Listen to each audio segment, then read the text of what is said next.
여러분, 지금 이 순간에도 우리 경제 곳곳에서 심상치 않은 일들이 벌어지고 있습니다. 그런데 대부분의 사람들은 이 사실을 모릅니다.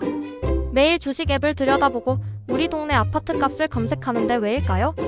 오늘 영상에서는 지금 한국 경제가 보내고 있는 4가지 위험 신호에 대해 이야기해보려고 합니다. 끝까지 보시면 2026년에 예상되는 시나리오와 그에 대한 대응 전략까지 모두 알려드리겠습니다. 신호 1. 환율이 미친듯이 오르는데 금리도 같이 오른다.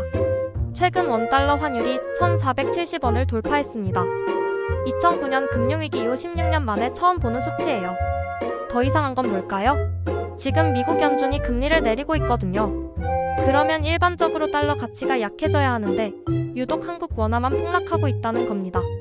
여기에 더 기묘한 현상이 있습니다. 한국은행이 시중에 돈을 풀고 있는데도 국채 금리가 3.4%를 넘어섰어요. 상식적으로 생각해보세요. 돈이 많아지면 돈값이 싸져야 하니까 금리가 내려가야 정상 아닌가요?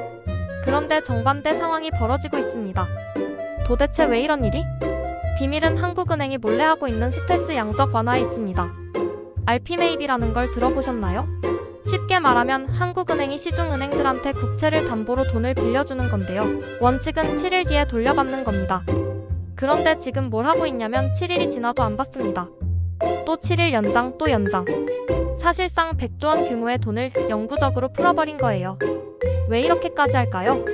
바로 좀비 기업들을 살리기 위해서입니다. 이자도 못 내는 사실상 망한 기업들인데 이들이 무너지면 연쇄 부도로 이어질까봐 정부가 억지로 떠받치고 있는 거죠. 썩은 사과를 골라내야 나머지가 싱싱하게 유지되는 법인데 지금은 썩은 사과를 페인트 칠해서 진열대에 올려놓고 있는 겁니다. 그 결과는?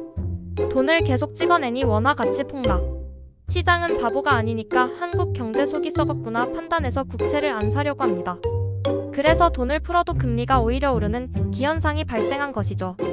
신호 2. 서울 집값 뉴욕의 2배? PIR이라는 지표를 아시나요? 집값을 연봉으로 나눈 숫자입니다. 서울의 평균 PIR이 지금 23배예요. 이게 무슨 뜻이냐면 한 푼도 안 쓰고 23년을 모아야 집 한 채를 살 수 있다는 겁니다.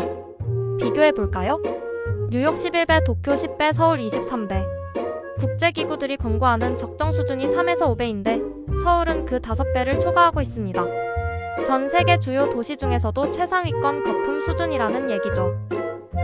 신호 3. 사람이 사라진다. 높은 집값을 받쳐줄 사람들이 사라지고 있습니다. 생산 가능 인구가 급감하면서 경제 성장률이 반도체를 제외하면 거의 0%대입니다. 과거 고도 성장기에는 인구가 늘고 소득이 올라서 비싼 집도 언젠가는 살 수 있겠지라는 희망이 있었어요. 하지만 지금은요? 인구는 줄고 성장은 멈췄는데 자산 가격만 유동성으로 억지로 높게 유지되고 있습니다. 실물 경제와 자산 가격 사이의 이 거대한 괴리. 이건 일시적 조정이 아니라 큰 붕괴에 서막낼 수 있습니다. 신호 4. 외환 보유고라는 마지막 방어선. 우리나라 외환 보유고가 세계 9위인데 뭐가 문제야? 절대 금액은 약 4천억 달러로 적지 않습니다. 하지만 문제는 따로 있어요. 1년 안에 갚아야 할 단기 외채 규모와 외국인 자금의 잠재적 이탈 가능성을 고려하면 지금 수준에서 더 낮아질 경우 심각한 문제가 발생할 수 있습니다. 더 큰 문제는 미국과의 통화 수합이 없다는 겁니다. 중국, 캐나다, 스위스 등과는 맺었지만 정작 위기 때 무제한으로 달러를 빌릴 수 있는 가장 강력한 카드인 미국과의 수합은 체결되어 있지 않아요. 만약 2026년에 외국인들이 셀코리아를 외치며 빠져나간다면? 원화를 던지고 달러를 내놓으라고 할 때 우리가 줄 달러가 부족해질 수 있습니다.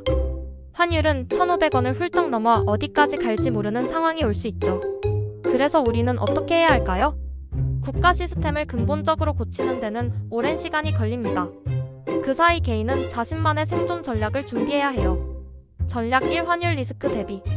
전 재산이 100% 원화라면 한국 경제가 흔들릴 때 모든 걸 잃을 수 있습니다. 자산의 일부는 달러로 확보해 두세요. 달러 예금이나 미국 지수 ETF 같은 걸 고려해 볼 수 있습니다. 단, 한 번에 몰빵하지 말고 환율이 안정적인 구간에서 분할 매수하는 게 현명합니다. 전략 2. 철저한 분산 투자. 위기 상황에서는 어떤 자산이 크게 흔들릴지 아무도 모릅니다. 한 바구니에 모든 걸 담지 마세요. 주식, 채권, 현금, 금 같은 실물 자산까지 골고루 분산하세요. 국내 자산뿐만 아니라 해외 자산 비중도 적절히 가져가는 게 좋습니다. 전략 3 글로벌 소득 파이프라인. 성장이 멈춘 한국 내수 시장에만 의존하지 마세요. 온라인이든 투자든 달러를 벌어들일 수 있는 소득 구조를 진지하게 고민해봐야 할 때입니다.